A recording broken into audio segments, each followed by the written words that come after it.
مشترک گرامی، فایل ویدیویی که مشاهده می کنید آموزش تنظیم مک فیلتر بر روی مودم لینکسیس می باشد. چرا باید از مک فیلترینگ استفاده کنید؟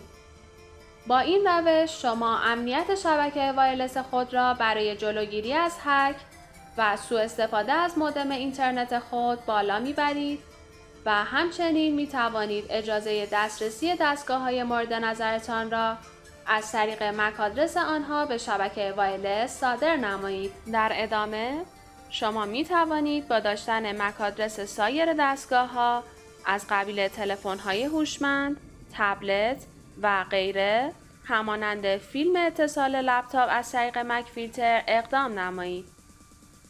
توجه داشته باشید برای انجام مک فیلترینگ بهتر از همزمان کابل شبکه به کامپیوتر وصل باشد. شما می توانید از طریق زیر مک آدرس خود را در سیستم عامل اندروید و یا سیستم عامل iOS به دست آورید.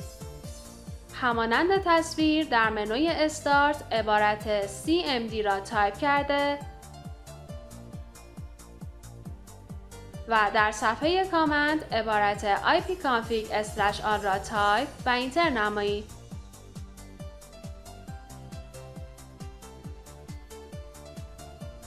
در قسمت وایرلس لن ادپتر روی مک آدرس مقابل فیزیکال ادرس کلیک راست کرده و مطابق تصویر مارک را انتخاب و مک آدرس مارک شده را در یک نوتپد ذخیره و یا بر روی یک کاغذ یادداشت نمایید.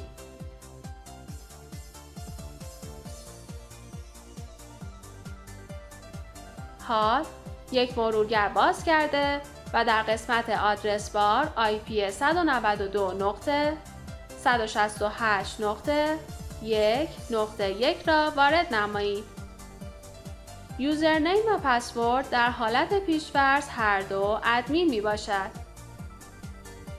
در صفحه تنظیمات وایرلس را انتخاب و روی وایرلس مک فیلتر کلیک کرده و اینیبل نمایید. حال گزینه دوم پرمیت کامپیوتر را فعال کنید. خطوط فاصله میان حروف و اعداد مک آدرس ذخیره شده در نوتپد را برداشته و به جای آنها دو نقطه گذاشته و در قسمت مربوطه کپی و سیو ستینگ را انتخاب نمایید. همانطور که مشاهده می کنید ارتباط وایرلس قطع شده و برای اتصال مجدد بر روی اسم وایرلس کلیک کرده تا ارتباط برقرار شود.